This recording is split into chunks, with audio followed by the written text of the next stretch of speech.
Snake, D.H. Lawrence. A snake came to my water trough on a hot, hot day, and I in pyjamas for the heat, to drink there. In the deep, strange scented shade of the great dark carob tree, I came down the steps with my pitcher and must stand and wait, for there he was at the trough before me.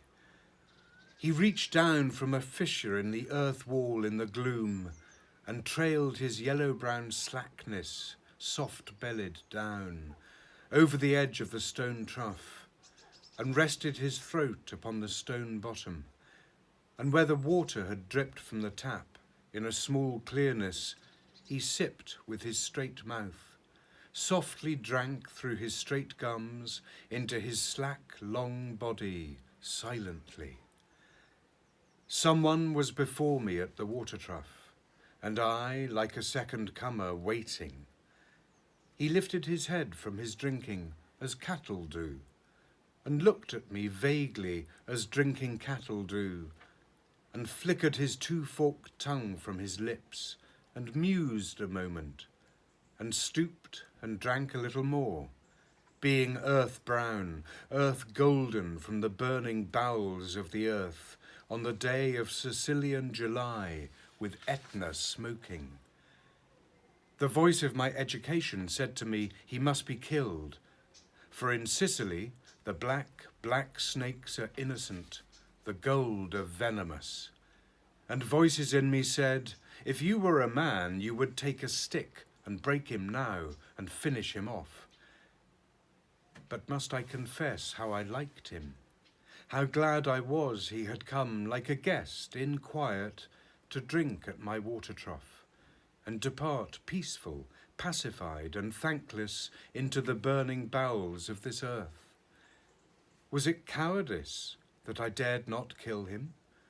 Was it perversity that I longed to talk to him? Was it humility to feel so honoured? I feel so honoured. And yet those voices, if you were not afraid, you would kill him. And truly I was afraid. I was most afraid. But even so, honoured still more that he should seek my hospitality from out the dark door of the secret earth.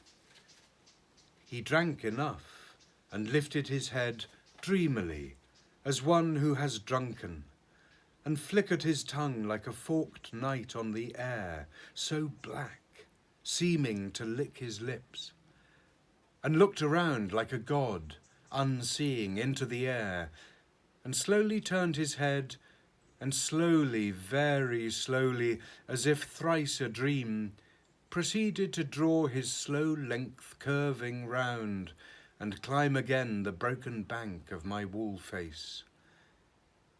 And as he put his head into that dreadful hole, and as he slowly drew up, snake easing his shoulders, and entered farther, a sort of horror, a sort of protest against his withdrawing into that horrid black hole, deliberately going into the blackness, and slowly drawing himself after, overcame me now his back was turned. I looked round. I put down my pitcher. I picked up a clumsy log and threw it at the water trough with a clatter.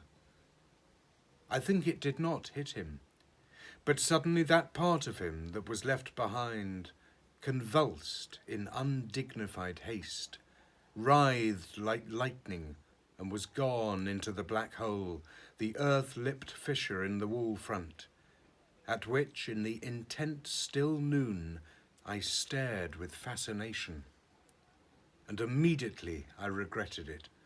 I thought how paltry, how vulgar, what a mean act. I despised myself and the voices of my accursed human education. And I thought of the albatross, and I wished he would come back, my snake, for he seemed to me again like a king in exile, uncrowned in the underworld, now due to be crowned again. And so I missed my chance with one of the lords of life, and I have something to expiate, a pettiness.